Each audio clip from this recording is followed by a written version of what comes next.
Bienvenidas compañeras, compañeros a esta nueva emisión de Alternativas. Augusto Zamora, un reconocido catedrático, diplomático, ensayista, analista geopolítico, político nicaragüense, ha tenido la gentileza de aceptar nuevamente nuestra invitación, después ya de algunos años en realidad.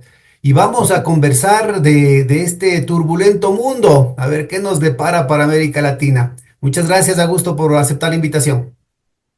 ¿Qué tal, Pedro? Encantado de volver a estar contigo. Bueno, empecemos de pechazo. ¿Qué está pasando? ¿Qué pasa en el mundo? Está pasando de todo, porque aunque aquí en Iberoamérica nos demos cuenta tardíamente y mal de este proceso de cambio, estamos ante el mayor cambio, y valga la redundancia, que ha experimentado la humanidad desde que don Cristóbal Colón llegó a las tierras americanas en 1498. Es un cambio sistémico que abarca todo, desde la cultura hasta la constitución y conformación de la sociedad internacional. Pasamos de un mundo dominado por potencias occidentales, incluyendo dentro de estas potencias a la Unión Soviética y Estados Unidos, que son proyección de Occidente, a un mundo multipolar que tendrá y tiene ya su corazón económico en Asia, sobre todo en lo que yo he llamado el Arco del Triunfo, que va de la península coreana a India, con China en el fiel de la balanza, y este es un relevo general. Lo que pasa es que estamos en el periodo de transición, y estos periodos pueden ser turbulentos, confusos, y además no se presentan con igual fuerza en todas partes. Por ejemplo, en nuestra región Iberoamérica, nosotros ahora somos el patio trasero de la humanidad. Ya no solo Estados Unidos, porque Estados Unidos se está convirtiendo de alguna manera también en patio trasero de otros procesos que lo han dejado atrás. Y entonces estamos pues en el furgón de cola, del furgón de cola, del furgón de cola. Y eso ha provocado, entre otras cosas, que nuestra región se esté revolcando en ideas reaccionarias, pero que es una vuelta al siglo XIX. Estamos completamente descabalgados del mundo, ¿ya? Y la elección de presidentes histriónicos y sobre todo profundamente destructivos como Milei en Argentina, Novoa. en Perú, Noboa en Ecuador, es solo expresión de la involución que se está dando en Iberoamérica en sentido contrario a los procesos de evolución que se están dando en otras partes del mundo. Y te voy a dar, por ejemplo, un dato. Hoy leía que los países africanos han creado una agencia espacial africana. Ellos quieren, con el apoyo de China y de Rusia, sumarse a la carrera espacial. En nuestra región ni siquiera se plantea eso, Terrible. Te ¿sabes? cuento, te cuento que acá nosotros estábamos desde hace, bueno, hace décadas, pero sobre todo intentamos en tiempos recientes plantear el tema de la órbita geoestacionaria, porque por estar sobre la línea equinoccial, Ecuador y los países que estamos en ese corredor tenemos una ventaja porque permite que el envío de satélites sea mucho Abarcar los dos más estable. hemisferios. Así es, así es. Pero además es Ya, más pero estable, esas ¿no? son cosas de gente de futuro, ¿entiendes? De Y puede gente ser que que ve y ahora entiende. parte de la ofensiva en el Ecuador para destruir instituciones y tomárselo territorialmente no solamente viene del narco, sino también de intereses cercanos a Musk, precisamente por el tema de la privatización de los viajes espaciales, ¿no? Claro, porque eso, por eso te digo que es que nuestra región es como el cangrejo, o sea, solo sabe marchar bien hacia atrás. Terrible. Y esa es la causa por la cual después de más de 200 años de independencia sigue siendo la región más atrasada del mundo y con menos perspectivas de futuro. Antes de entrar en este tema, en el que más o menos hay una confluencia de autores de distintas tendencias, de distintas profesiones, de distintos intereses, ¿cuál sería la causa de este cambio tan profundo que estamos viviendo? Bueno, eso yo lo traté en mi libro Malditos Libertadores, que es un tema que en buena parte de nuestra región se ha estudiado muy poco, sobre todo en los países que tienen estas mal llamadas figuras de libertadores que los han semideificado, y esta deificación pues ha frustrado cualquier aproximación estudiosa, científica, objetiva. El periodo de independencia fue para nuestros países el mayor desastre de nuestra historia. Sumió a los países en la pobreza, las guerras civiles, el atraso, y tuvimos un siglo XIX en general perdido. Y el siglo XIX fue posiblemente el siglo más importante de los últimos 200 años. Y de ese siglo quedó excluida totalmente la región porque estaba sumida en atroces guerras civiles, en guerras oligárquicas y al final se siguió en esos cambios mientras el mundo avanzaba. ¿Ya? Y de hecho, si uno hace un análisis objetivo de las estructuras socioeconómicas iberoamericanas, estas siguen ancladas en el siglo XVIII. O sea, no hemos avanzado un paso en prácticamente nada. Sí, ahora hay más gente que sabe leer, que sabe escribir, pero una cosa es saber leer y escribir y otra cosa es saber pensar. Son dos procesos distintos. ¿Ya? Seguimos siendo países productores de materias primas, exportadores de minerales y de migrantes. Todo lo que es desarrollo científico-técnico, sentido de futuro, no está presente. O sea, Novoa en Ecuador es un salto atrás a las más rancias estructuras oligárquicas del siglo XIX. Pero la gente les vota. ¿Por qué? Porque en nuestros países las oligarquías, desde la independencia, tienen tal poder y controlan todos los resortes, sobre todo los medios de comunicación, pero también las Fuerzas Armadas, los jueces, las policías, que es prácticamente imposible hacer nada. Puede haber paréntesis, ¿sabes? Como Correa o como Allende, pero esos paréntesis son inmediatamente borrados. ¿Ya? Del gobierno de Kirchner en Argentina ya no queda nada, o sea, lo han desbaratado todo. Es siempre un paso adelante y luego 3 o 5 o 10 atrás. ¿Ya? Y son regiones que se quedaron varadas en el siglo XIX, aunque con formas externas nuevas, pero siglo XIX. Por eso es que los sistemas democráticos en nuestros países son realmente un aborto, son una atrofia, una payasada, ¿me entiendes? Ya, aunque puede llegar al poder alguien progresista como Lula, pero el poder de las oligarquías es tan grande que pues uno se tiene que conformar con hacer cambios cosméticos, nada estructural, porque si intentas hacer algo estructural te tumban. Y aunque logres hacerlo, en Argentina se dieron dos procesos así.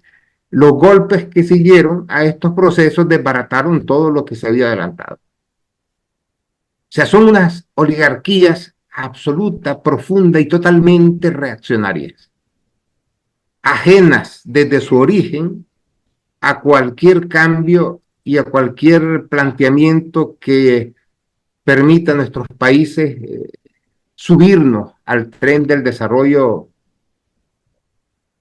y de eso que podemos llamar progreso en el sentido económico, social, científico, técnico. Progreso no es solo agregar más frijoles o más arroz a los platos de comida, es desarrollar el pensamiento, abrir caminos al futuro, y en esta época pues el futuro está vinculado al desarrollo aeroespacial, la mecánica cuántica, etcétera, pues cosas que en nuestros países están reducidas a las novelas de ciencia ficción para quien las lea.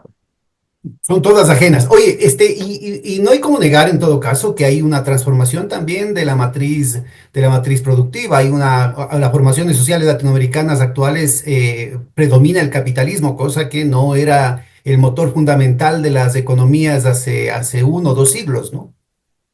Mira, es un capitalismo primario. No, el capitalismo muchas veces no se entiende. Si el mismo Marx decía que el capitalismo era revolucionario, que las burguesías eran revolucionarias, generan cambios.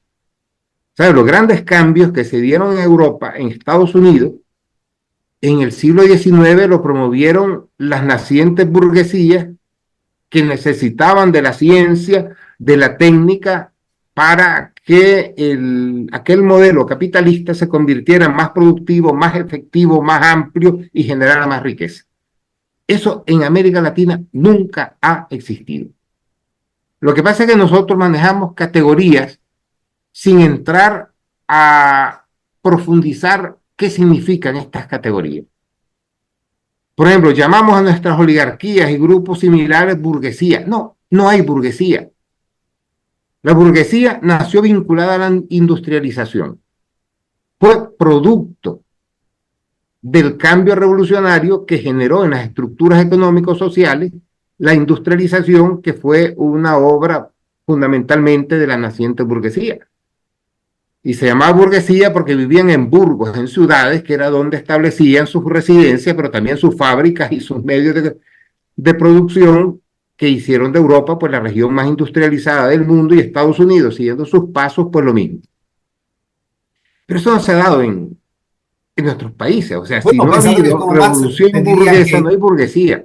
te dirían que hay un capital y hay una burguesía comercial, una burguesía mercante, precapitalista, ¿no? Y Sí, también una burguesía mira, el vinculada comercio ha al existido de préstamo. siempre.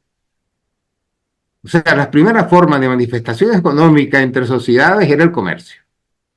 O sea, que en un país hay una clase comerciante no significa que ese país sea capitalista.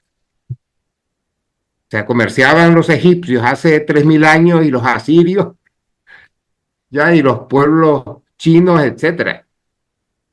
No es confundir y intentar por efecto espejo sentirnos que somos parte de, cuando realmente no somos más que periferia. Lo fuimos desde el 19, lo fuimos en el 20 y lo seguiremos siendo en el 21, ¿sabes? Ahora, esta situación de periferia, esta situación sistémica de periferia, que nace desde la inserción de nuestros pueblos al mercado mundial, como bien mencionabas, en la época después de la visita de Colón, de la visita de cortesía de Colón, lo que tuvimos fue un proceso muy fuerte de descentramiento de las decisiones. Dejaron de definirse las cosas, los de arriba y los de abajo dejaron de pensar en lo que acá se necesitaba, incluyendo el tema de la explotación, para vincularse a las necesidades de un mercado mundial, a las necesidades del Imperio Español en primer lugar, pero luego vendría la presencia francesa, digamos, a través de los Borbones, y luego el paso de la hegemonía hacia Inglaterra, que básicamente es la que más lucró. El Imperio Británico fue el que más lucró de las independencias. El siglo XX fue la disputa para entronizar a América Latina y que quedemos, como bien decías, el patio trasero. Ahora, este patio trasero entra en disputa, aunque con otras potencias mundiales, aunque los Estados Unidos en su desesperación quiere meter en vereda a las oligarquías latinoamericanas, ¿no es cierto? Estas burguesías compradoras que decía Samir Amin, en una condición muy fregada, porque ya los Estados Unidos entran también en un proceso de decadencia, porque ya no es la industrialización por sustitución de importaciones, ya no es la Alianza para el Progreso, ya no es Carter y los derechos humanos y la Constitución. Ahora es el complejo industrial militar con Pharma y Hollywood ahí al lado, y el tema de la especulación financiera, incluyendo el tema del lavado. ¿Qué pasa existencialmente con estas oligarquías formadas muy bien en los planos que tú planteas? Cuando ahora Mira, es inserción al imperio, solo le acabo este detallito, Augusto. Cuando la inserción al imperio ahora les dice, maten el mercado interno con las políticas de ajuste del Fondo Monetario Internacional, pero maten también el mercado externo porque tienen que alinearse conmigo. Estás conmigo, estás contra mí, y ahora yo estoy en guerra con Rusia, estoy en guerra con China, que son los motores más dinámicos del comercio mundial. Mira, yo antes de entrar a ese tema te haría una aclaración. Sí, El periodo colonial fue el periodo de máxima prosperidad para buena parte de lo que se llamó las Indias. Ciudad México era mucho más rico que Madrid. El galeón de Manila fue la primera globalización mundial y eso lo realizaban comerciantes de Filipinas, el virreinato de la Nueva España y España. Había astilleros en Guayaquil, en Veracruz, habían empresas de hilados y tejidos en la región andina. O sea, esa imagen que nos han transmitido las oligarquías de la colonia, un periodo de adaptación, no, si cuando Humboldt llegó a México y estuvo además en Ecuador, se quedó sorprendido del nivel de información que manejaban las élites. Todo eso fue destruido después de la independencia. Se acabó el galeón de Manila, se acabó el comercio interno, que era muy el Galeón intenso de entre Manila ya dejó de provincias. funcionar en 1808, 1809, ¿no? Sí, y además había un intercambio enorme entre provincias, ¿sabes? Entre Lima y Santiago y Valparaíso y entre México y la Nueva Granada. Era un intercambio intenso. Todo eso se Además, arruinó y esa fue una de las causas de la ruina. incluía una estructuración común de la situación fiscal con los situados, ¿no? Es Claro, decir, que porque hacía además falta plata en los Quito, lo virreinatos mandaban de ricos Lima. enviaban dinero a los menos, ¿sabes? De virreinato de Lima se enviaba dinero a la Capitanía General de Chile y del virreinato de la Nueva España a la Capitanía General de Guatemala. O sea, era una cosa que, como no la conocemos, no hemos aprendido a valorarla. Ya estaban sentadas las bases de una futura industrialización. Y una de las primeras cosas que hacen los británicos después de la independencia es destruir los astilleros y destruir todas las empresitas que había de hilados y tejidos, que eran las que vestían a las poblaciones, para Bueno, obligar a... buena parte de la protoindustria, digamos, porque es una industria precapitalista, una manufactura precapitalista, hablemos, porque Quito fue principal, ¿no? Es decir, en el siglo XVII, desde Quito salían más paños, más textiles que de Manchester en Inglaterra, para nuestra audiencia. Claro, pero Es así de había... importante. Ahora, si tú recuerdas, en la revolución industrial en Inglaterra empezó con la industria de tejidos y paños. Claro, ahora lo que te digo es que ya eso empezó a quebrar con las reformas borbónicas, ¿no? O sea, fue antes de la... No, se crearon las sociedades de amigos del país porque se generó un pensamiento de sumarse al naciente proceso de industrialización. Y la Sociedad de Amigos del País siguieron funcionando en Quito después de la independencia, pero como ya no tenían,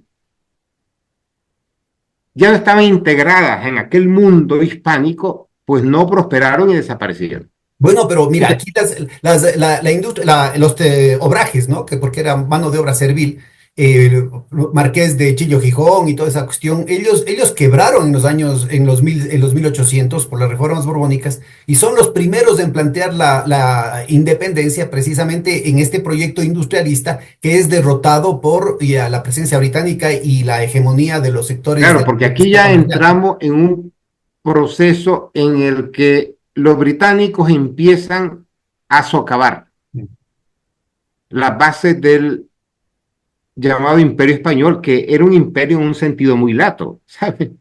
Ya, aquí nunca hubo tropas de ocupación. El imperio éramos nosotros. Y empieza también un proceso en el que los británicos entran a comerciar en contrabando con parte de las élites que ganan mucho dinero así. Y van corroyendo las bases hasta que se inicia el proceso de independencia, que es la destrucción de todo lo existente para entrar en un periodo de suma destrucción y en el que los británicos crean lo que se llamó neocolonialismo.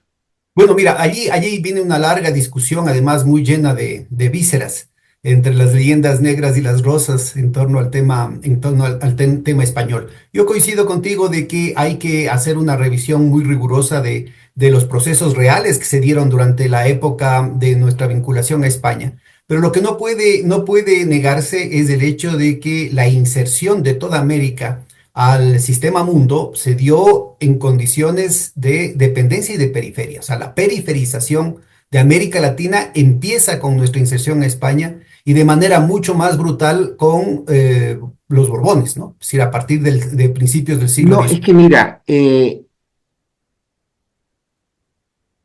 falta estudio, pero no es lo mismo el 18 que el 19.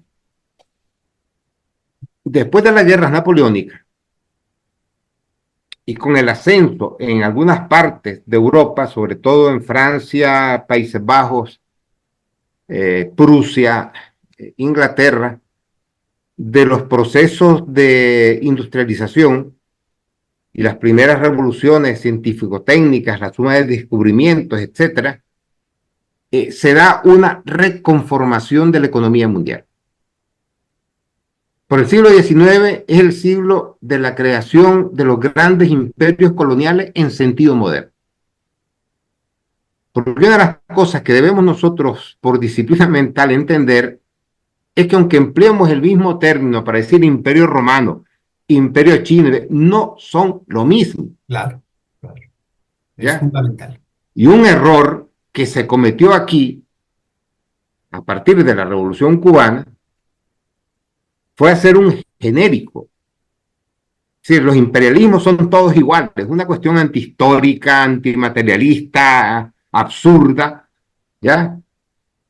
Y eso llevó, pues, a una confusión ideológica muy grande, que todavía subsiste. Y faltan Porque el inclusive imperialismo, vocabularios, ¿no? Faltan términos para entender que hay no, distintos imperios falta y distintos redefinir imperialismos.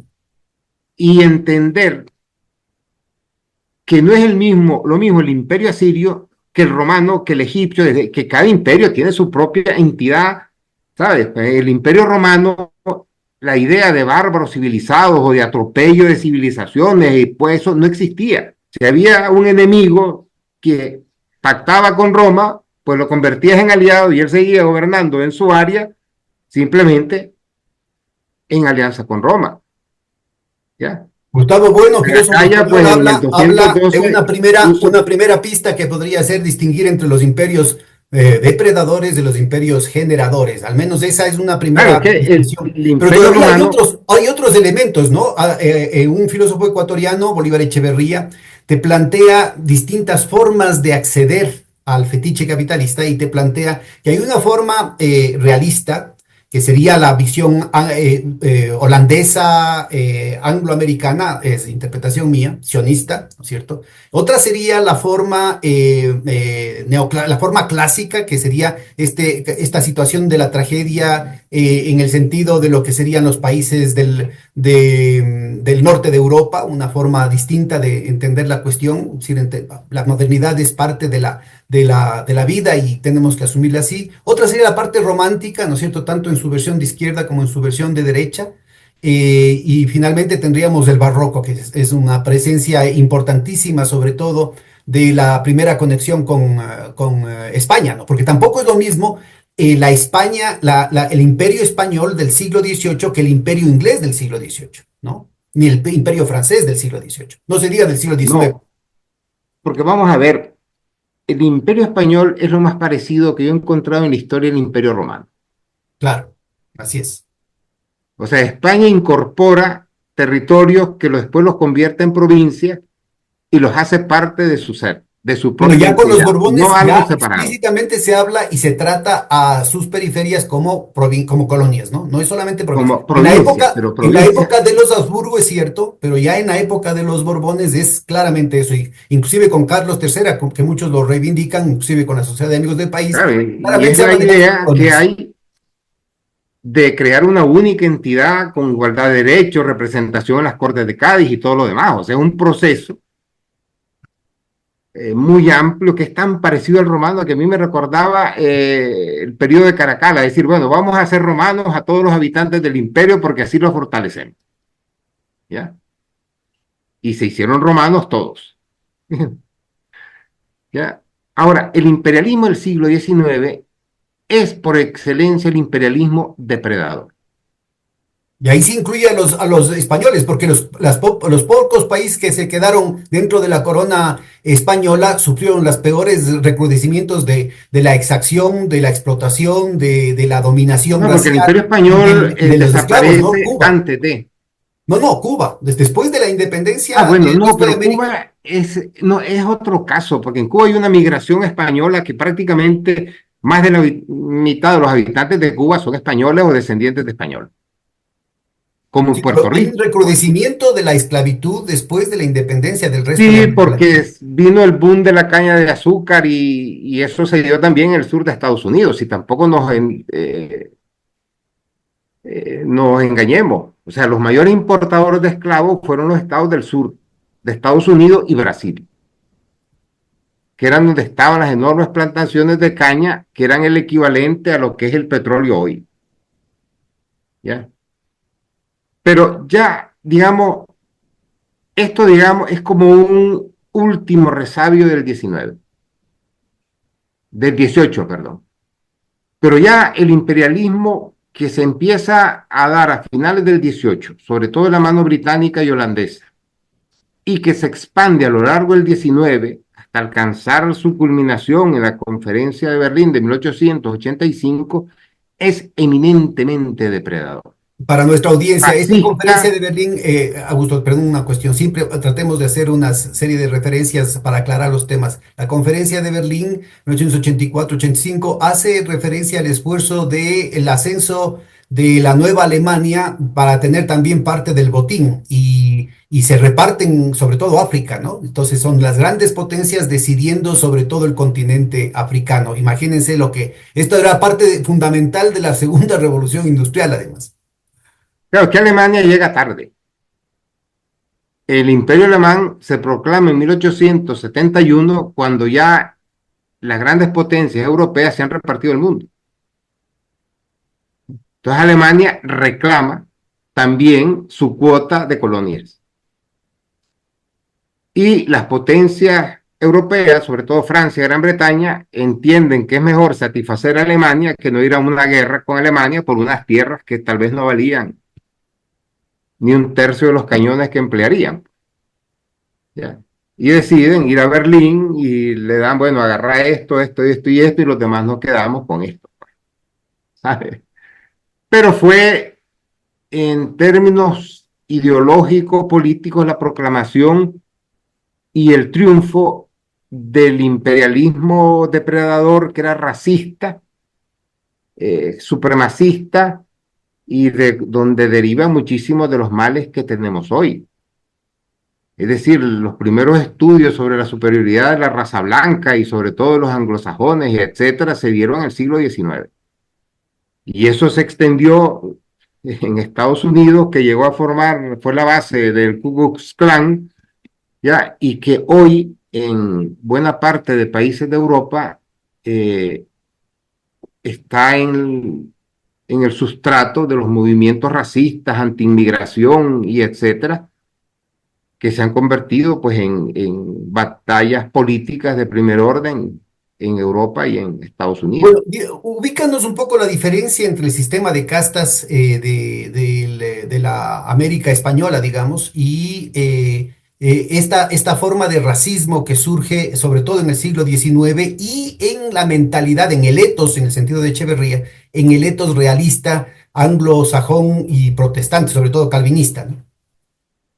Es que mira, en las Indias los procesos no son iguales, porque eso depende también de la cantidad de población indígena que haya, de la cantidad de inmigración española que se dé y también del periodo en el que se inicia la colonización. Por ejemplo, en Centroamérica, que es la primera región del continente en ser hispanizada, países como El Salvador, Nicaragua, Guatemala son enormemente mestizos y enormemente castellanizados. ¿Ya? Esto no llega a esos niveles en Guatemala porque ahí la población indígena es masiva. ¿Ya? Ni en regiones de la Nueva Granada o del Virreinato del Perú, donde la corona adopta el sistema de otorgar la gobernanza a las poblaciones indígenas. Porque hay una cosa que muy pocos saben, y es que la corona española crea una aristocracia indígena.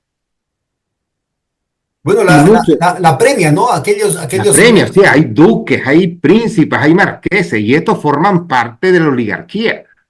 Pero a lo que me refiero es que no es que las crea, sino que recupera aquellas fracciones, digamos, del mundo indígena que se aliaron con ellos para tumbar a los imperios azteca e inca, ¿no?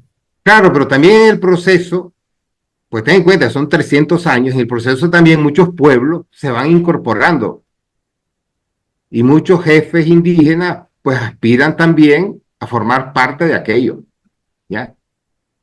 Ten en cuenta que Y en todo ese proceso, ¿por qué no se genera un núcleo, digamos, lo que Mario Gullo llama la insurrección fundante, ¿no es cierto? Un núcleo local de élites con un proyecto de sociedad alternativo que pueda tener niveles de soberanía nacional, popular, que pueda tener proyección en términos de las revoluciones científico-tecnológicas. No se da ni siquiera en estos sectores que podrían reivindicar un pasado, ¿no es cierto? Sería la opción más señera, sería Tupac Amaru segundo, ¿no? La insurrección de no, los es Tupac que Amaru y mira, Tupac Katari. no podemos, hay un peligro, un riesgo siempre existente y un error gravísimo que es mezclar categorías y mezclar tiempos.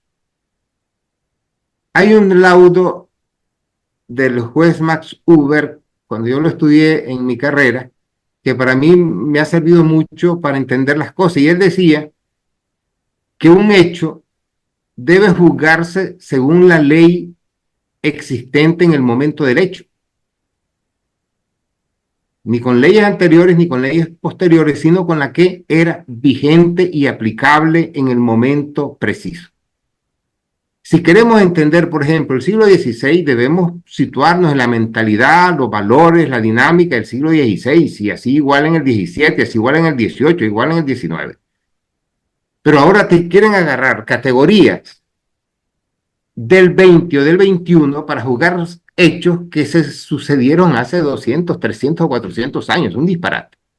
Pero siempre, en cada momento histórico, dentro de las coordenadas disponibles de la época, ¿no es cierto? Hay una serie, hay un repertorio de posibilidades, de propuestas de convivencia dentro de un territorio. Esas propuestas de convivencia acá jamás surgieron, jamás pudieron constituirse y finalmente terminaron siendo derrotadas precisamente por los procesos de No creo que independencia. fueran derrotadas. De hecho, la segunda mitad del siglo XVIII fue la de las grandes expediciones científicas españolas. Pero que venían de afuera. Me refiero a la parte Sí, pero local. es que aquí, entiéndeme una cosa, el movimiento se daba en Europa, porque era culminación de procesos de siglos. Sí, justo a eso quería yo llegar. Es decir, con las matices que podamos seguir discutiendo y es el proceso, digamos, es objeto de procesos de investigación mucho más profundos que no nos alcanzan en estos lares. Hay un problema que es clarísimo, que es el descentramiento de la agencia. O sea, los pueblos de este continente, de estas tierras, dejan de decidir su destino. Eso empieza con Colón y lo que viene después. Que haya imperios de generadores y por otro lado imperios depredadores, yo creo que es una distinción absolutamente relevante. No se puede comparar la brutalidad y el genocidio angloamericano y holandés con lo que fue sobre todo la época de los Austrias, los Trastámara, la visión del mundo que tenían y la visión de la dignidad humana que tenían los Trastámara y los Habsburgo.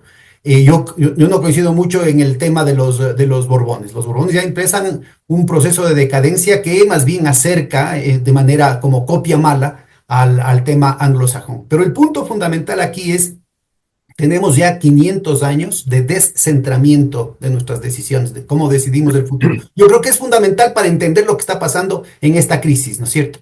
Todo nos viene desde afuera y en el mejor de los casos lo que hacemos es reaccionar.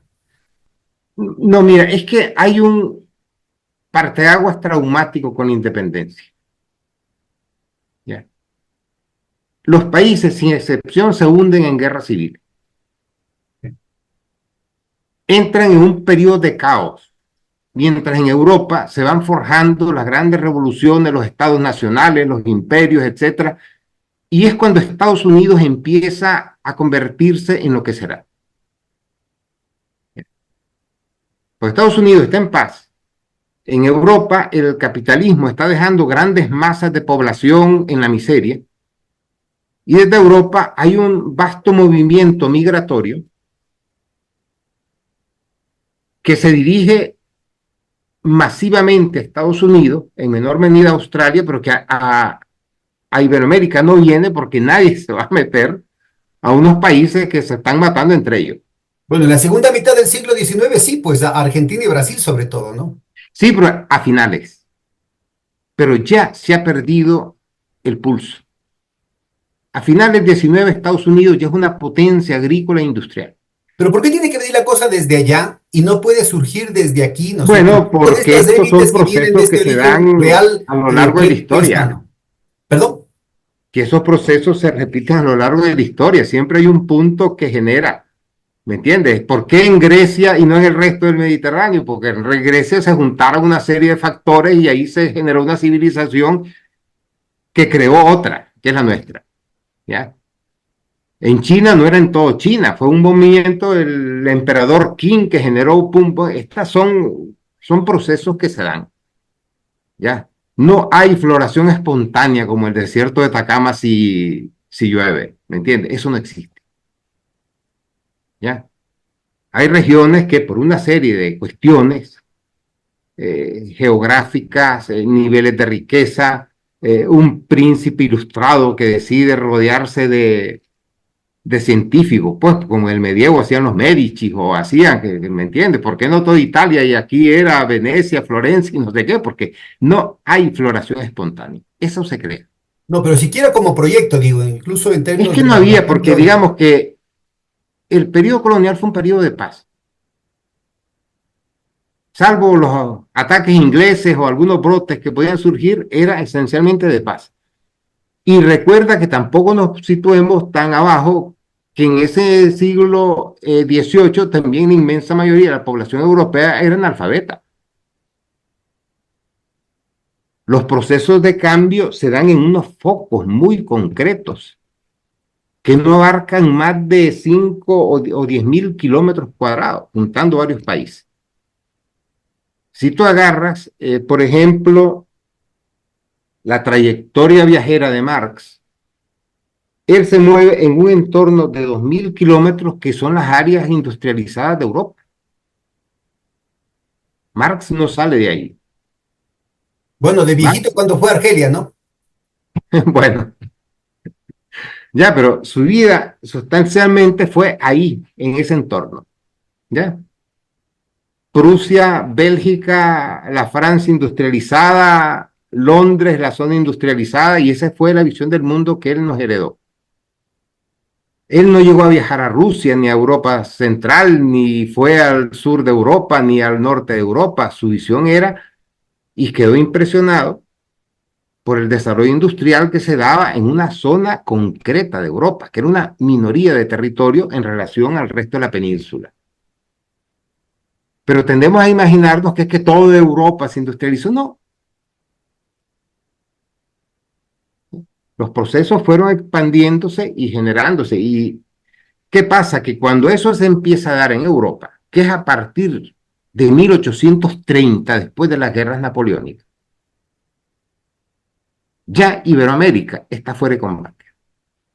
Y lo estará el resto del siglo y gran parte del siglo XIX.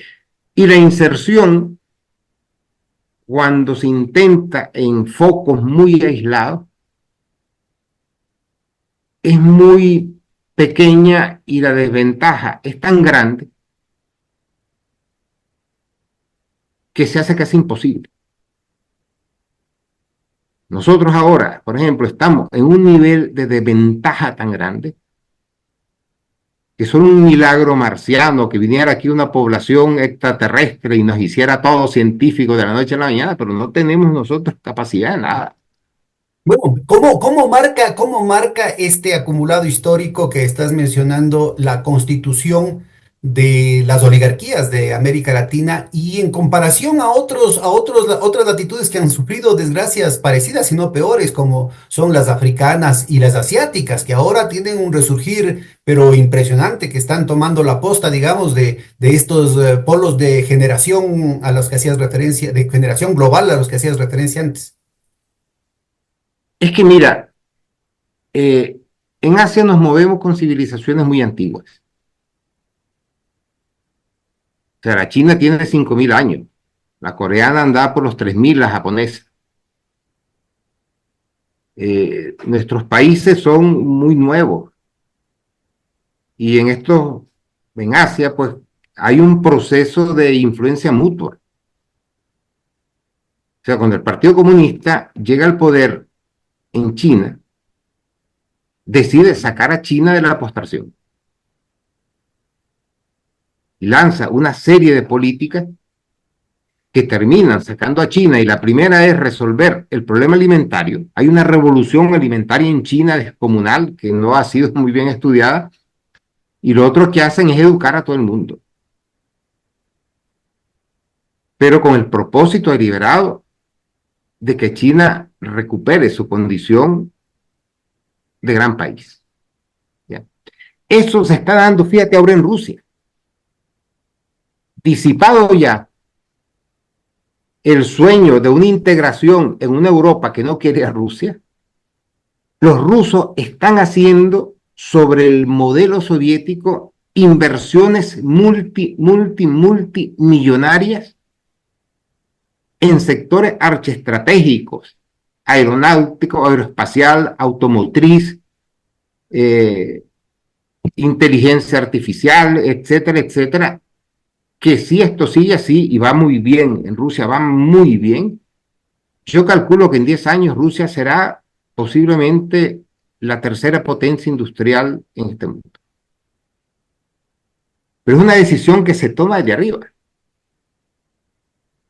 Vamos a agarrar todos estos ingentes recursos que recibimos por el petróleo, el gas, y Rusia es hoy una gran potencia agropecuaria, y los vamos a invertir en reindustrializar Rusia. Nos vamos a independizar de la dependencia.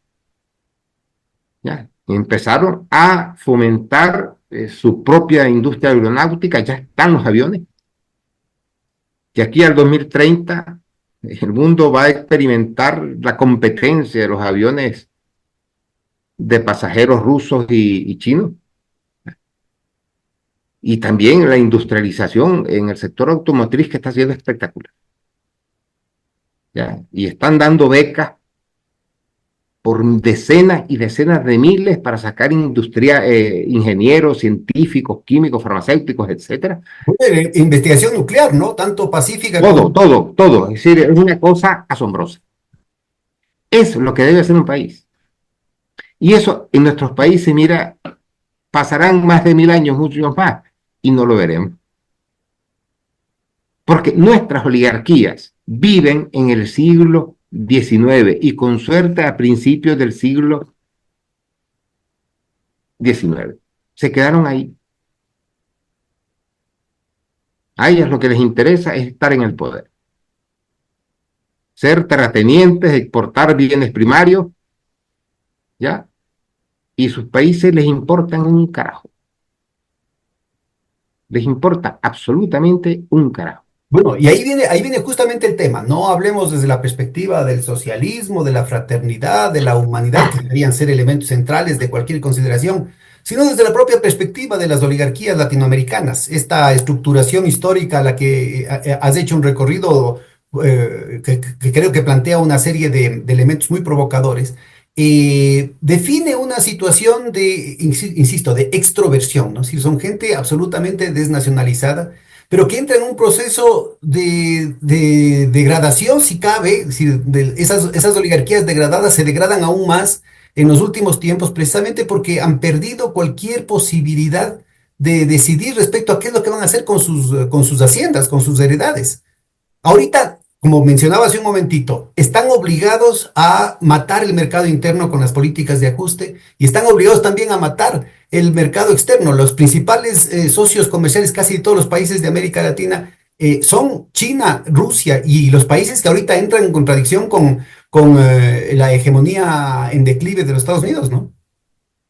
Claro, porque ten en cuenta que en el último 60 años ha habido procesos intensos de industrialización en una serie de países asiáticos que han hecho economías poderosas y muy exportadoras. Mientras que en nuestros países no ha habido procesos similares. Hemos sido exportadores de materias primas desde la independencia e importadores de bienes de consumo. Y de Y bienes claro, industriales sobre todo, ¿no? ¿cómo? De bienes industriales de consumo sobre todo. Sí, pues compramos las cosas, pero al final el proceso ya está tan adelantado en tantos sentidos que ya ni eso te da, ¿sabes? Porque se ha tecnificado tanto la industrialización que ya ni poder ni montar una empresita en tu país te da, frente a la maquinaria que existe en India, en China, en Corea del Sur, en Japón, en Bueno, el India. nuevo paradigma tecnológico abre una cantidad de posibilidades, obviamente no en todo y no en lo medular, pero te abre una cantidad de posibilidades con esto de la producción flexible y el costo marginal cuasi cero que plantea otras opciones más allá de estos umbrales prohibitivos de inversión, ¿no? Que eran además absolutos en el anterior paradigma tecnológico, pero América Latina no los aprovecha. Es que no los aprovecha porque sus oligarquías están más pendientes de satisfacer al poder que las mantiene, al poder exterior que las mantiene, que en meterse en ningún de esos tipo de procesos. Además, tú no puedes olvidar que cualquier proceso de cambio debe iniciarse con un proceso educativo que te permita contar con el capital humano que haga realidad ese proyecto. El caso de Japón en el siglo XIX es paradigmático. Ellos no tenían ninguna base industrial para defenderse de las potencias occidentales y se dedicaron a contratar técnicos europeos y estadounidenses para capacitar a sus propias gente. Y A después partir de de la 40 Revolución años, Meiji para nuestra audiencia, ¿no? Es decir, es una recuperación desde el aparato estatal, desde una corona que había sido es avasallada, que sin valga el la Estado no palabra, hay por los economía. señores feudales, por los shogunes, Sin el y Estado no hay economía competitiva. No existe, no hay ningún caso, ningún ejemplo, nadie. Y yo invito a cualquiera que me diga qué economía ha prosperado sin papá Estado. Y en Japón, quien hizo eso fue el Estado. ¿Ya? Nacionalizó eh, latifundios, desbarrancó la clase de los shogun y hizo una revolución agraria, enseñó a leer a los campesinos y contrató técnicos y en 40 años un país que sembraba y exportaba arroz se había convertido en una potencia industrial. Pero eso se hizo desde el Estado. Y como nuestras oligarquías son profundamente antiestatales, porque así les dice a Estados Unidos que debe ser, como en el siglo XIX se lo decía Inglaterra, no van a hacer ningún plan de desarrollo porque los planes de desarrollo requieren del Estado como elemento rector. Y no es que sea dueño de todo, no, elemento rector para lo estratégico. No hay un solo ejemplo en el mundo de éxito económico sin el Estado como pieza fundamental. ahora, en todo esto tú ubicas paréntesis, ¿no? Es decir, la anterior crisis estructural del capitalismo, la del 29, abre una situación en la que esas mismas oligarquías pueden cambiar de criterio, porque ellos se mantenían en la doctrina de libre cambio, estaban absolutamente vinculados a un esquema de representación y a un esquema de reproducción económica muy ligada a lo que pasaba en Europa Occidental, muy No, pero es que recientemente también. debemos olvidarnos Pero ahí del se dio el tema, solamente capitalismo. te lo pongo como el asunto, se dio el tema, ¿no es cierto?, de un Getulio Vargas, de un Irigoyen, luego Perón, de una Sí, pero gran fueron parte. islas, islas que después fueron hundidas. Pero también hay que apartarse de la idea de que el capitalismo es uniforme. Es decir, entre el modelo capitalista español y el modelo capitalista francés, las coincidencias, los parecidos son meras coincidencias. En España, el 50%, en Francia, el 50% de la economía depende directo e indirectamente del Estado. En España lo privatizaron todo. Resultado, Francia dispone de un Estado y una economía poderosa, mientras que la economía española es una caja de papel. La economía alemana es poderosa porque el papel del Estado ahí es poderoso. Paradójicamente, para nuestra audiencia, Franco tenía una visión del desarrollo nacional con una presencia estatal extendida, sobre todo en el tema de la matriz Potentísima. Es decir, energética, Franco fue el y los, creador de los grandes emporios industriales. y los protagonistas de esta caja de papel a la que hace referencia Augusto son el Partido Socialista Obrero Español. Sí, efectivamente, fue el gobierno de Felipe González el que desmanteló España. ¿Sabe? En Francia hay una ley, para que se hagan idea, una ley, una de las tantas, aclaro, en virtud de la cual ninguna de las grandes empresas francesas puede ser adquirida por capital extranjero. Y sin Que embargo, todo, todo el complejo nuclear se dio en el marco de un proceso extrañísimo de escándalos sexuales y de todo tipo de chantajes, ¿no es cierto? La cuestión de Atón para permitir la desnacionalización, porque quedó en manos de la City de Londres y de intereses de origen judío, ¿no? ya, pero estos son casos aislados, porque Electricité de France es estatal, el Gas de France es estatal, Renault está intervenida, el Estado es accionista. ¿Sabe? Para nuestra audiencia, por favor verifiquen esto, ¿no? Es decir, países como la presencia del Estado en el Producto Interno Bruto, que aquí dicen que es una barbaridad, que es una monstruosidad, que en ninguna parte del mundo ha habido una intervención estatal, sobre todo después del gobierno castrochavista, demagógico y populista de Correa. Aquí la presencia del Estado está en toda América Latina, está entre el 30 y el 34%. En España, que es de los países de menor presencia estatal, como menciona Augusto, está entre el 50 y el 60%. En el caso de Francia y Alemania está entre el 60 y el 70%. Y en el caso de los países nórdicos, el modelo, digamos, más exitoso en términos sociales del último siglo, porque esto se da inclusive antes de la Segunda Guerra Mundial, estamos hablando de una presencia estatal de más del 70%. Estados Unidos tiene una figura de estas colaboraciones público-privadas muy anterior a que empiece que empiece a estar de moda, pero la presencia estatal propiamente dicha en los Estados Unidos alcanza más del 40% y el efecto cualitativo es fundamental por el control que tiene de las patentes, de la tecnología y sobre todo la protección a partir del complejo industrial militar de toda la proyección mundial de los mercados norteamericanos, incluyendo el financiero monetario. Pues es que sin Estado no hay economía. Una de las razones del éxito impresionante de China es que todos los sectores estratégicos de China son estatales. La gran mayoría de las grandes empresas chinas son estatales. Y sin embargo, Y autores como David Harvey decía que China era un país neoliberal. bueno, porque quieren decir cualquier cosa, pues, pero vas a tal empresa estatal, vas a tal empresa estatal. Y además resulta que hay una directriz del gobierno del Partido Comunista Chino que dice que todas las grandes empresas chinas deben ajustar su funcionamiento a los intereses de China. Y ahí no hay que yo, no, un momento, no, es que no te estamos preguntando. Sí, es que esto es una orden. sea, yo recuerdo que no hace mucho pasó una situación en China, una zona de desigualdad que se habían pronunciado por unos desajustes en no sé qué, y salió una orden del gobierno de que las grandes empresas debían aportar, no sé si 20 o 30 mil millones de dólares para resolver el problema de desigualdad en esa región, y no les estaban preguntando.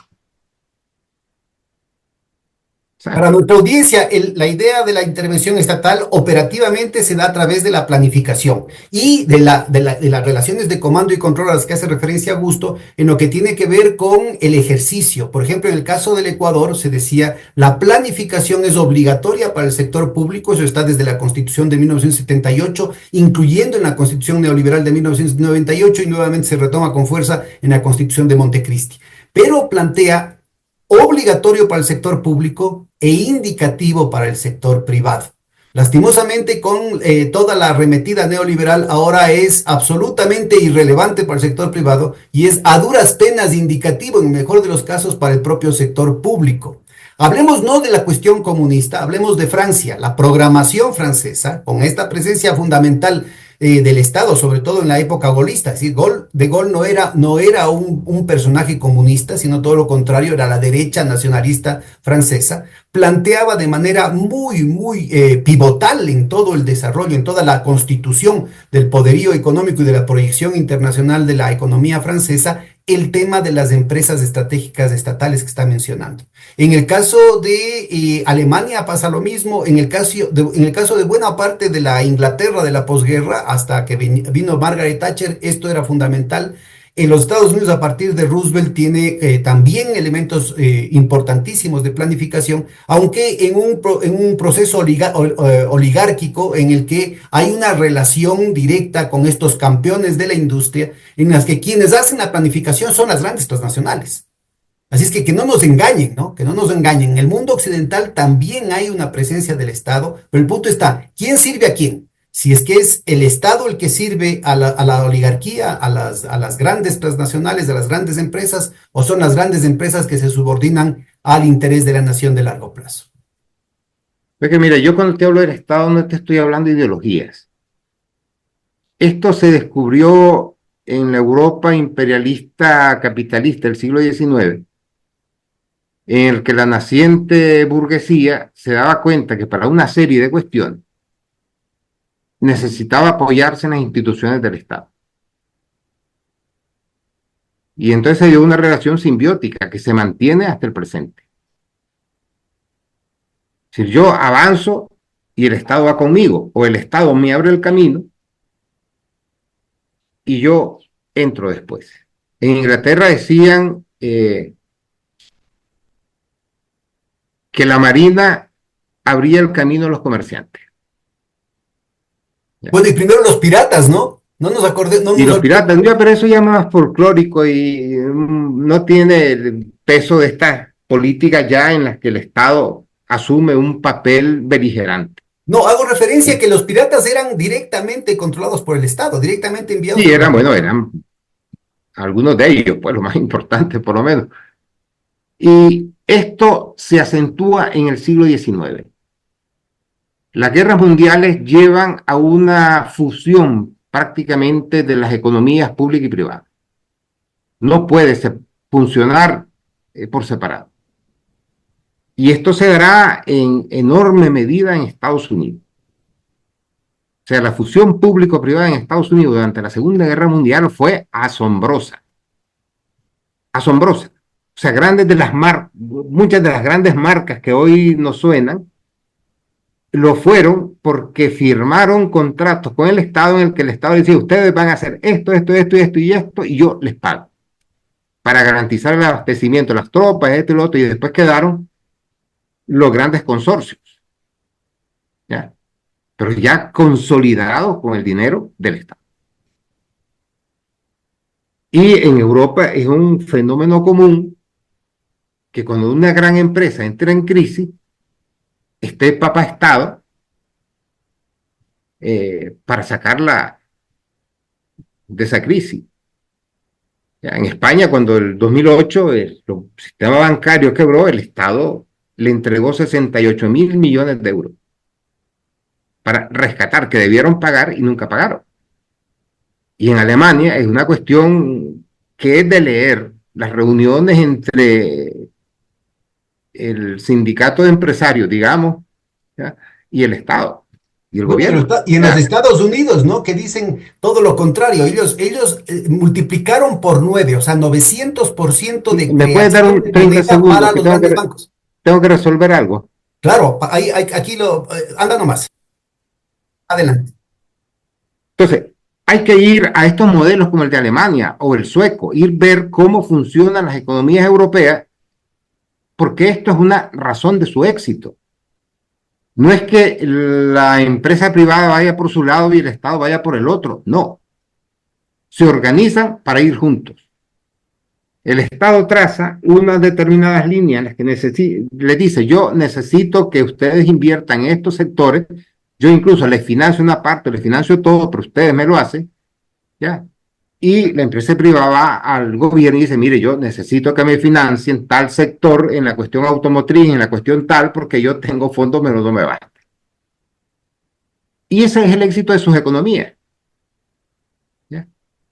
Los sectores agrícolas, etcétera, todos están bajo un manto protector de distinto tipo. Entonces, eso te lo ocultan, porque nuestra región, Iberoamérica, es una masa de desinformación, ocultamiento, manipulación, todo para meterle a la gente en la cabeza que las cosas son como no son. Y por eso nunca, jamás salimos del hoyo. ¿Ya? Nunca. Si quita ciertos parches, no sé qué, no sé cuántos, seguimos siendo la miseria económica exportadora de bienes primarios e importadora de bienes sofisticados y de consumo. No hemos avanzado un ápice en 200 años. Te invito a que hagamos un análisis de qué motivó esos paréntesis a los que hacías referencia, que a pesar de que son islotes, como mencionas, en la historia de América Latina, son muy significativos por el éxito que tuvieron en su propio, en su corto ciclo de vida, digamos.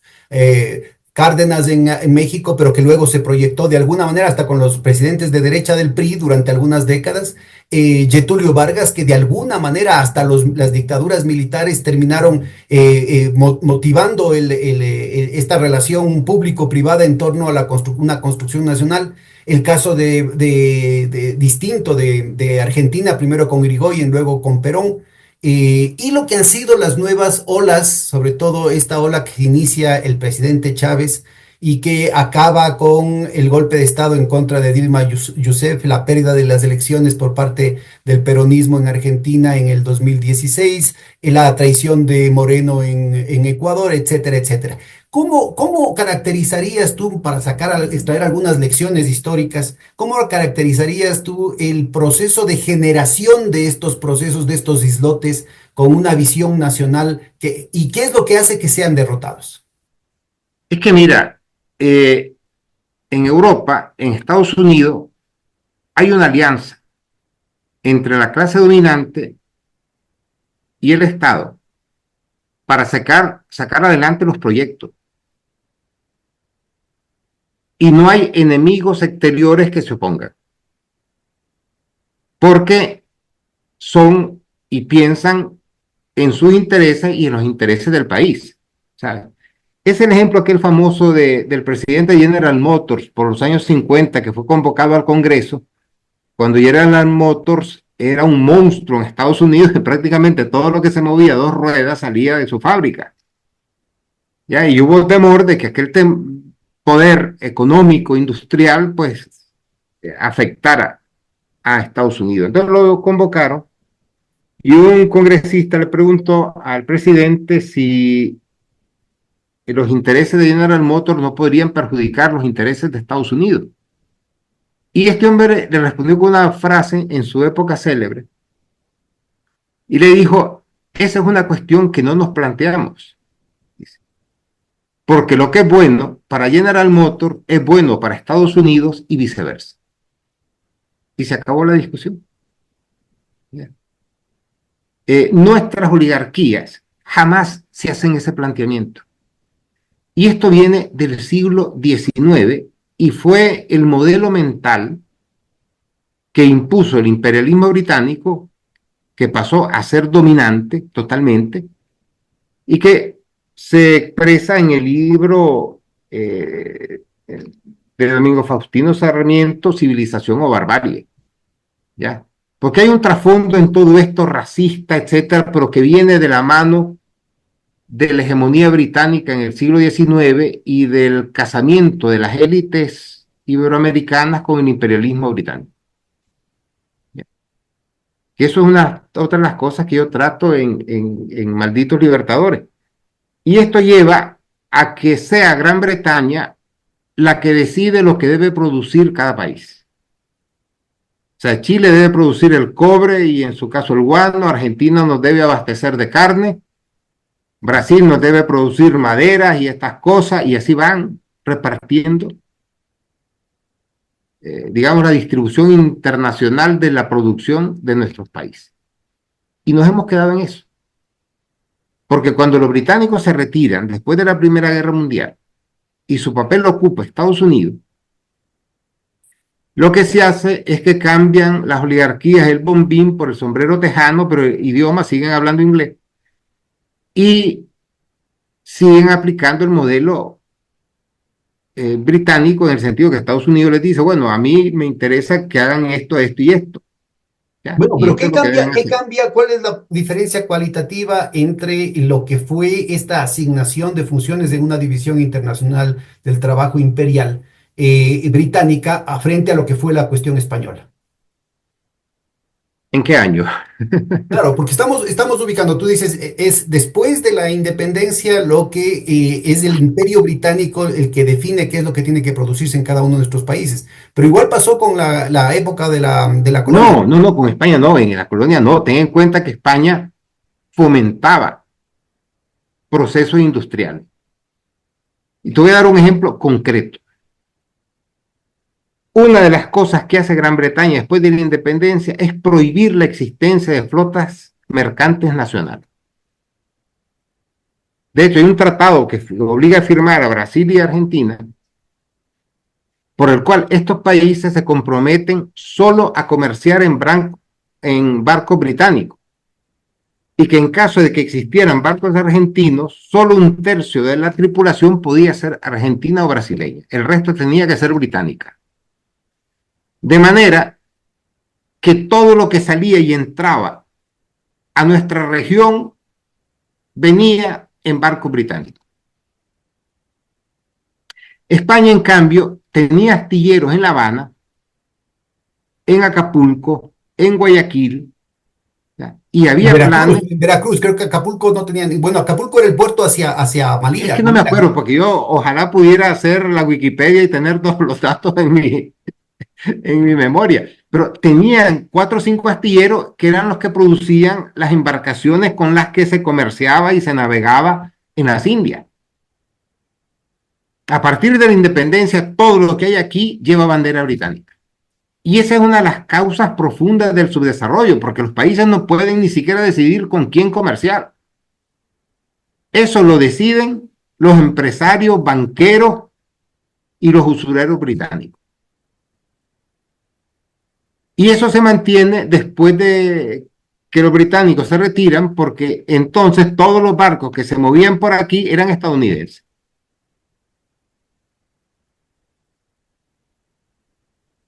Bueno, ¿y qué pasa Es, ahorita? ¿Qué pasa ahorita cuando el patio trasero de los Estados Unidos tiene que reacomodarse a una situación en la que los propios Estados Unidos entran en decadencia y ahora seríamos el patio trasero del patio trasero?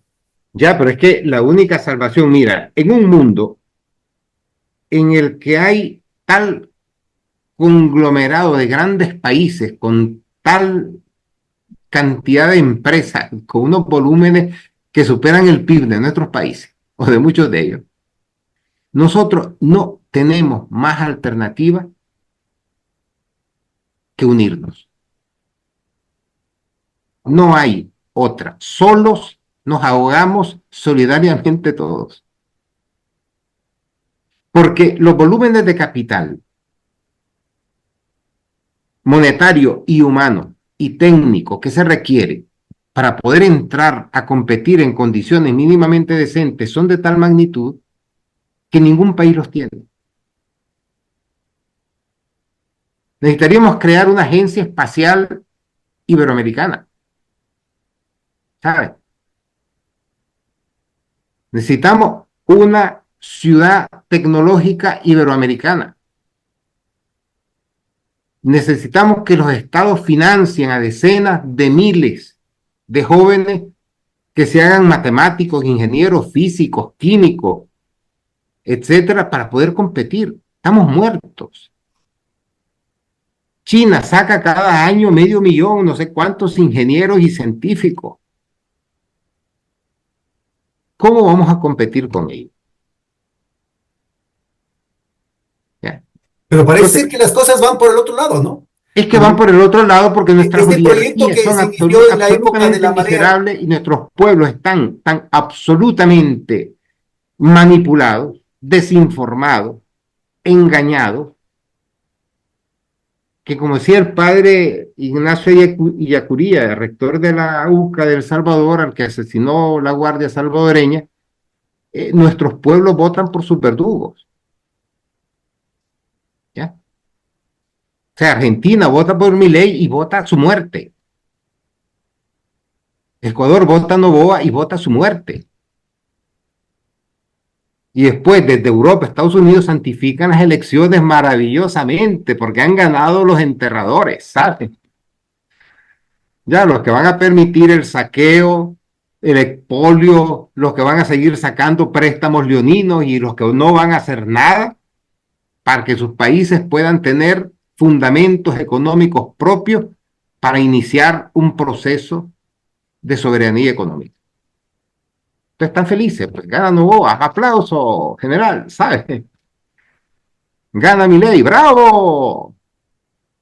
¿Entiendes? Claro, estamos atados al siglo XIX fatalmente y eso es gracias a los señores libertadores que eran un montón de oligarcas, ¿sabes? Terratenientes, racistas, educados en Inglaterra y sin vinculación real ni afectiva con sus países.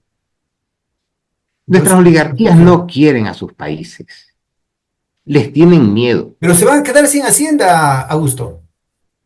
Bueno, si es que a veces eh, tiene que haber una gran extinción, como la de los dinosaurios, para que surjan los mamíferos. Y yo en las circunstancias actuales creo que viene una ola mundial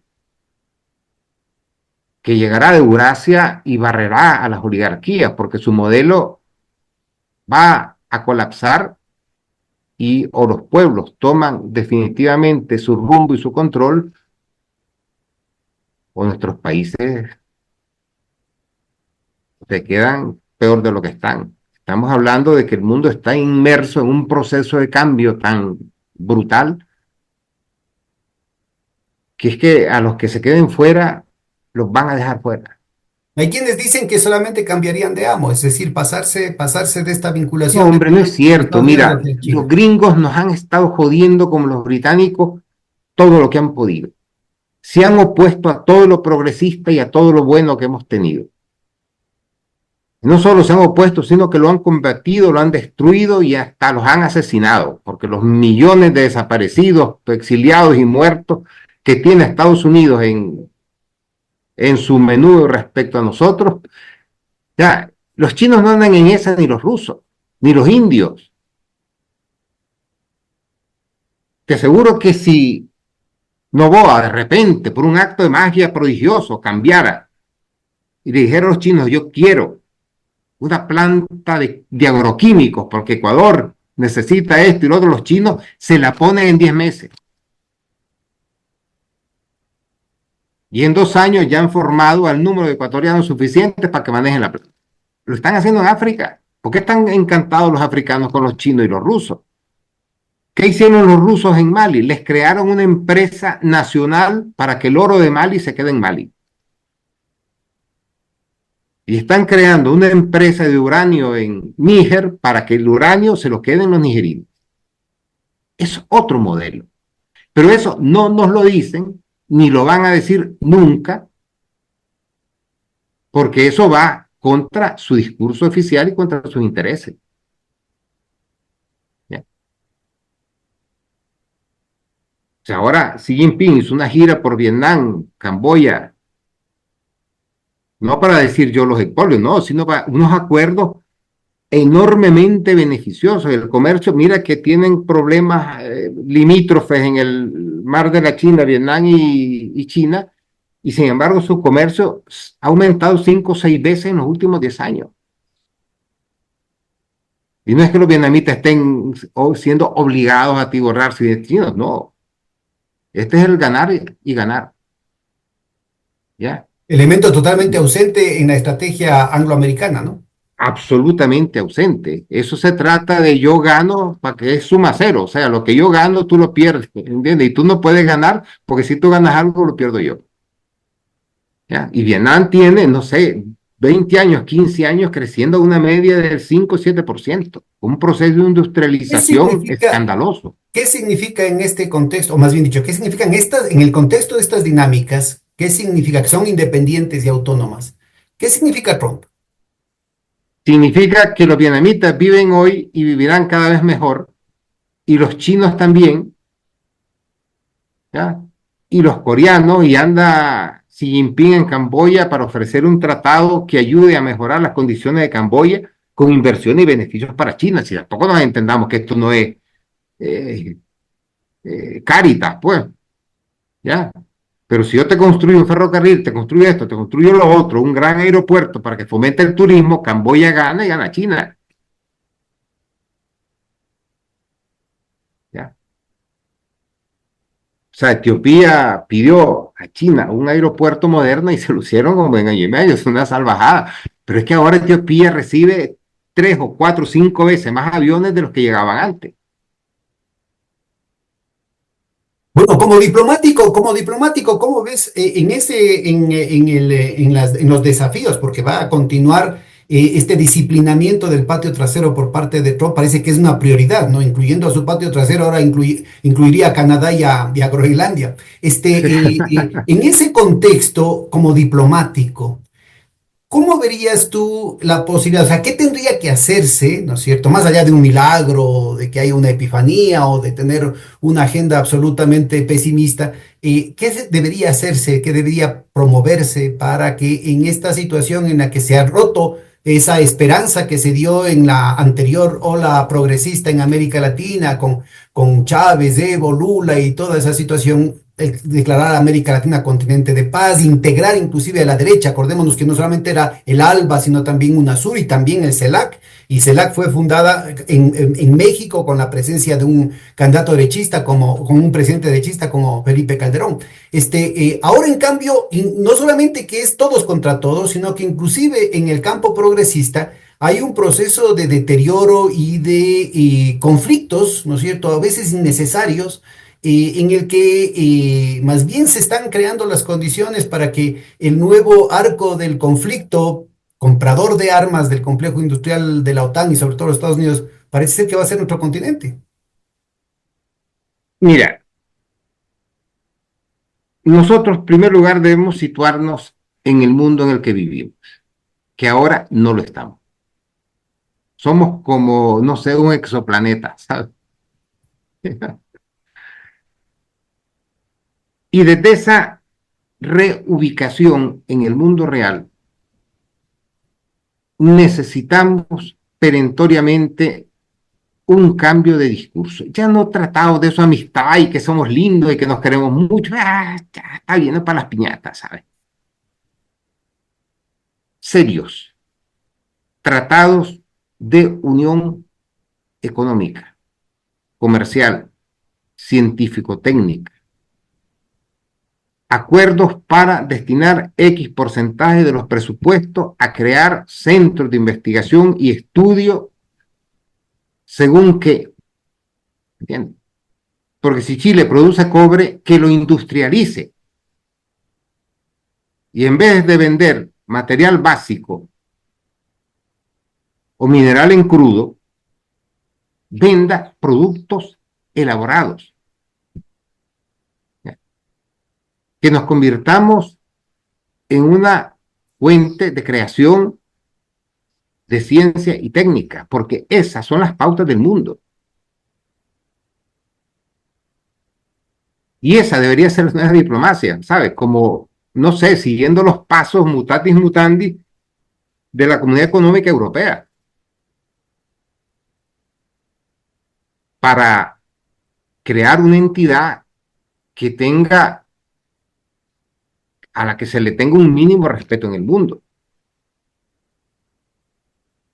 y se la considere un sujeto económico con voz y voto. Para las condiciones actuales. ¿Qué probabilidad encuentras que en el futuro cercano esto pueda alcanzar alguna concreción antes que se complementen las propuestas del gran garrote de Trump sobre América Latina? Mira, el declive de Estados Unidos no lo detiene nadie. Llevará más tiempo, llevará menos tiempo, será más violento, será más suave el aterrizaje, eso ya lo veremos. Pero el momento de los pueblos en nuestra sufrida región llegará con el declive de Estados Unidos. Mientras las oligarquías sientan que el garrote de tío Sam es lo suficientemente duro y largo para mantenerlas, no cambiarán. Cuando vean que ese garrote se desmorona y que la crisis económica empuja, o se irán, agarrarán sus bártulos y emigrarán a algún estado de Estados Unidos, o se irán a Nueva Zelanda o a Miami, algún pues, paraíso en a Australia, ¿me Miami, entiendes? Andorra o Albania es el caso acá. Sí, ojalá pues se fueran a Australia o no sé, se fueran todos en masa a hacer su club ahí, nos dejarán en paz. Entonces, ese será el momento nuestro. Para ese momento necesitaremos repensar la izquierda, pero ya no en términos de fantasías y discusiones ideológicas banales que al final no llevan a nada, sino en términos más pragmáticos, más marxistas, entendiendo que la economía es la base y que la economía es la que paga la investigación, el estudio, la salud, las carreteras, etcétera, y que por lo tanto tenemos que trabajar en crear unas bases económicas sólidas porque la izquierda latinoamericana, perdón, iberoamericana, no me gusta el término latinoamericano, que es un invento del imperialismo francés, es analfabeta económica. Y uno de los problemas y un reto grande, yo estoy trabajando un poco en eso, para la nueva izquierda, la vieja ya no sirve. Para la nueva izquierda es la alfabetización económica. Para hacer programas generadores de riqueza. De riqueza, no simplemente repartir lo poquito que hay, no, generadores de riqueza, que es la gran deuda pendiente, la asignatura pendiente de nuestros países, pero la más responsable en eso es la izquierda porque su obligación es sacar a los países del atraso y del subdesarrollo. Y para eso hay que generar riqueza. Todo lo demás es poesía. Ahora, esta poesía parece pospuesta para las calendas griegas. ¿Cuál sería concretamente a partir de aquí y ahora de la América Latina inclusive con unos gobiernos del progresismo no solamente heterogéneos, sino cada vez más reducidos en sus expectativas respecto a lo que fueron, por ejemplo, las experiencias de la anterior ola? Es que ahora la situación es muy mala. Internacionalmente estamos en un punto nodal de conflicto que todavía nadie sabe exactamente cómo va a terminar. La confrontación comercial que ha planteado Trump es como una balsa de salvación que está tirando para rescatar una economía extremadamente endeudada y desindustrializada. Yo creo que es demasiado tarde. Pero ahí está. O sea, Estados Unidos es un país que produce muy poco, genera mucha deuda, tiene que pagar mucho en servicio de deuda y seguir siendo una hiperpotencia militar. Todo es la suma para la bancarrota. Entonces, en este momento lo que se puede hacer es muy poco. Porque es como, no sé, como una pelea de elefantes en las que las hormigas lo mejor que pueden hacer es meterse en el agujero, ¿sabes? Entonces, hay que esperar, pero no esperar pasivamente. Yo creo que son momentos buenos para impulsar un movimiento progresista de izquierda que piense en términos económicos y que plantee modelos de desarrollo adecuados a cada país y región que permitan una inserción lo más positiva posible en un mundo del que ahorita estamos fuera. Y yo creo que en eso, en su momento, tendremos tres grandes y enormes aliados, que serán China, India y Rusia, que están interesadas en la creación de un mundo multipolar con nuevas reglas, nuevas formas, entre ellas nuevas formas de comercio en el que la regla sea ganar y ganar. Y dentro de los planes de estas nuevas grandes potencias está en un lugar señero en sus relaciones exteriores el favorecer el desarrollo de las áreas más pobres. Y es en esa mecánica donde debemos buscar ¿Cómo hacemos hasta impulsar. mientras para escapar? Porque en ese cuento de los elefantes y las hormigas, el problema es qué pasa si uno de esos elefantes nos cae a nosotros las hormiguitas. ¿Cómo hacemos para escapar a la agenda del conflicto, de la desestructuración nacional, de la desestructuración institucional, del vaciamiento de la democracia que plantea la agenda anglo-sionista americana en el continente? Es que ahorita no es posible hacer nada porque ellos tienen todos los resortes.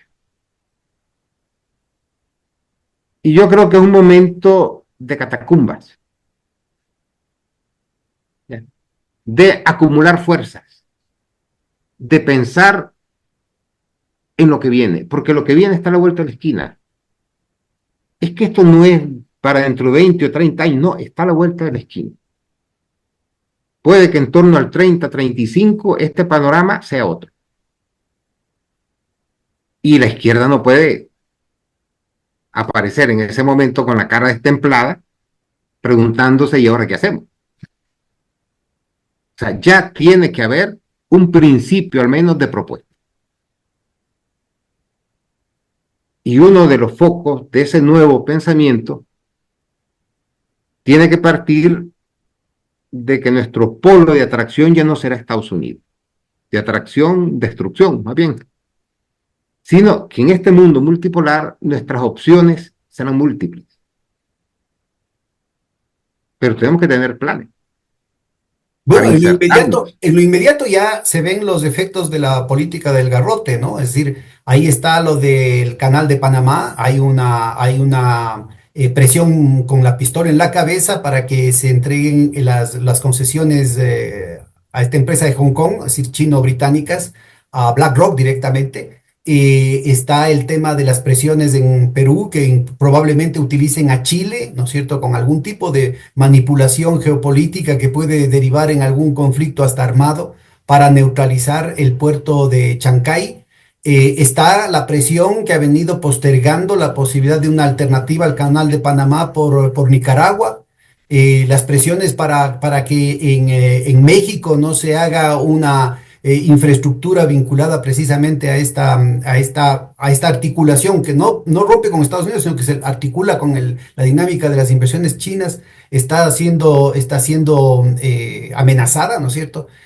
¿Cómo plantearías tú en términos, no solamente en términos del tema intelectual, sino como un operador diplomático que se podría hacer algo en América Latina? Mira, es que no, no nos despeguemos de la realidad.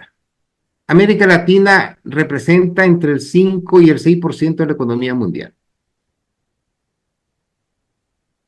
O sea, si hay hace años en Alemania hacía un experimento que le llamaban Gedanken, y era que se hacía desaparecer a un país de la economía mundial para medir el efecto de la desaparición de ese país en la economía del mundo, ¿ya?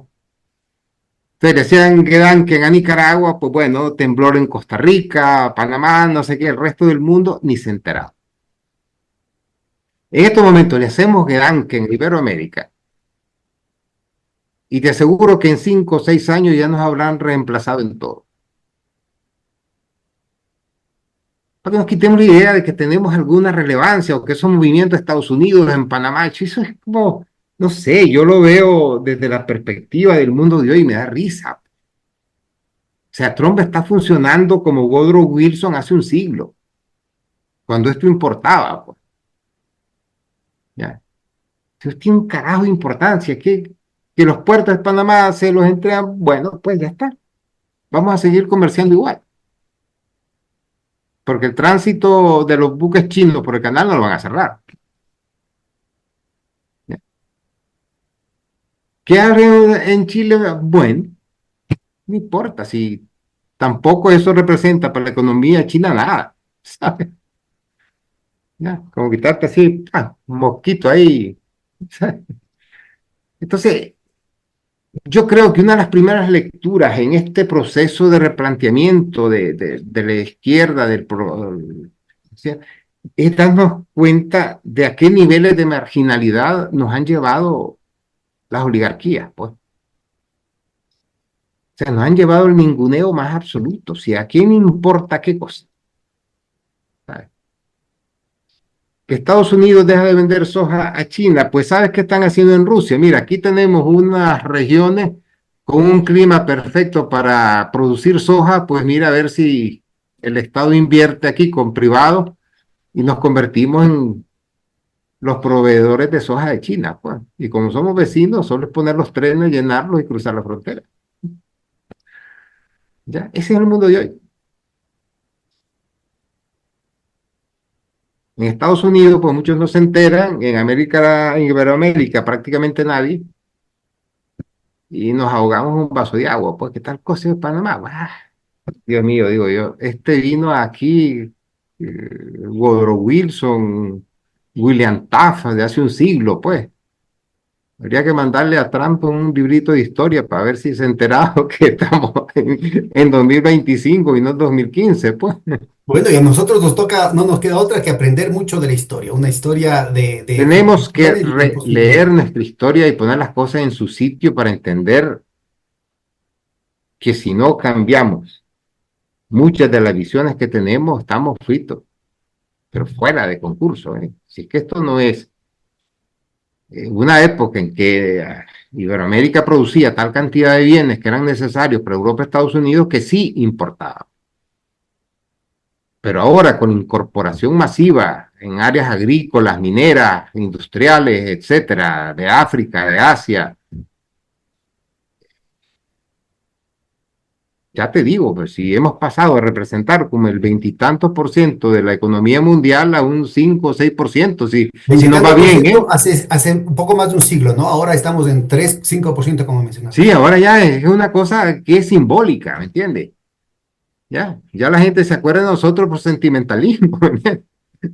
Como ver la foto de tus antepasados que murieron, ay, qué pena mi bisabuelo, ya. Pero esa es nuestra realidad. Profundas reflexiones, Augusto. Yo creo que ha sido un recorrido muy provocador, por un lado, pero que además yo creo que debería llamar a la reflexión, debería sacudirnos para empezar a replantearnos no solamente la acción, sino también una teoría, es decir, cuál es el horizonte de futuro que tenemos que construir para nuestros pueblos. Yo te agradezco muchísimo. No sé si tengas algo más para cerrar la No, sesión. no, nada, pero ya, Te bastante agradezco hablamos. muchísimo y te comprometo para seguir conversando. Me avisas. Aquí, a la orden. Un Muchas gran gracias, abrazo. hombre. Que pases muy bien. Hasta la próxima. Bueno, ya.